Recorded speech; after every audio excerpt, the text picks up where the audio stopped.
in time, and I call the honourable member for Lindsay. Thank you, Mr Deputy Speaker. Labor supports this bill. We recognise that there is a genuine risk that has been thoroughly tested that our higher education system could be targeted by unscrupulous providers. Labor believes in vocational training and education, and we believe in the people who rely on it to contribute to our society. We have always stood up for TAFE and our vocational education system because we know how life-changing these courses can be, and as a proud TAFE graduate, I can only attest to this.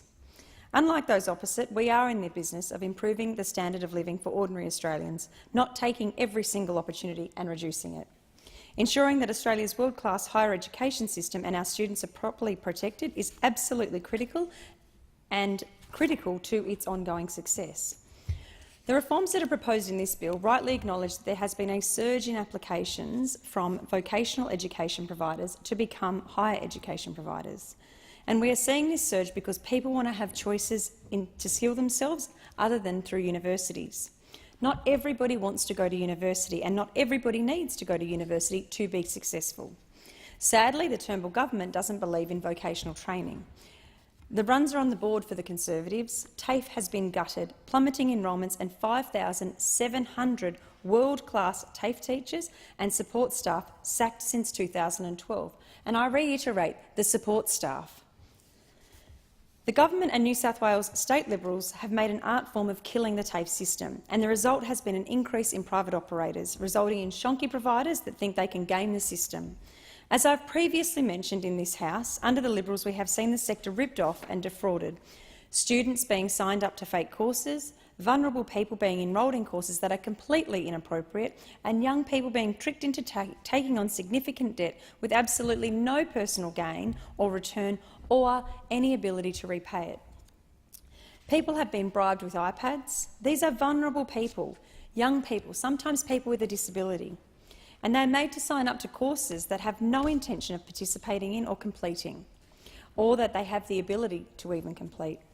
We know of vulnerable people being tricked into enrolling into classes where the completion rate was less than 5%.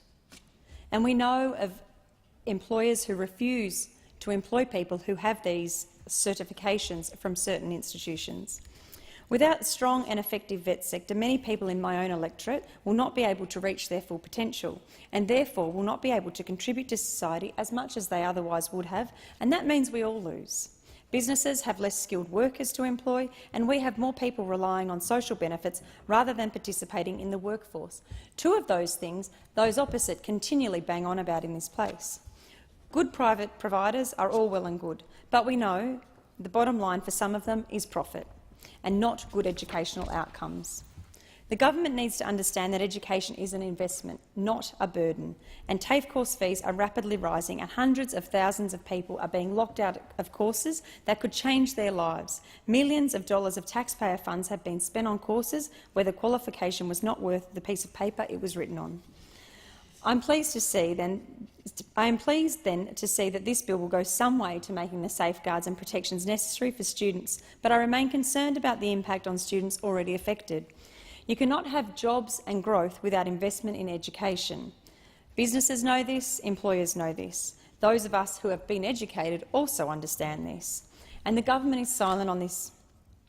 The Liberals are saddling our own youth with debts and then putting their hands in their pockets before they even start earning more than the minimum wage.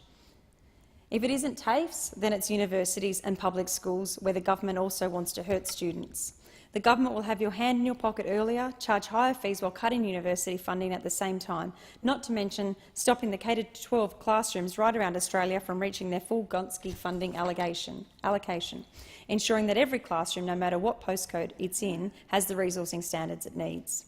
The Prime Minister and the government are only interested in increasing disadvantage, and we've seen that today through the MPI. We need opportunities for our young people. This can only be achieved by a strong vet system. We welcome the greater scrutiny, but we would also like to see a restored TAFE sector where everyone has the opportunity to get the skills they need to participate in our society. Thank you, Deputy Speaker.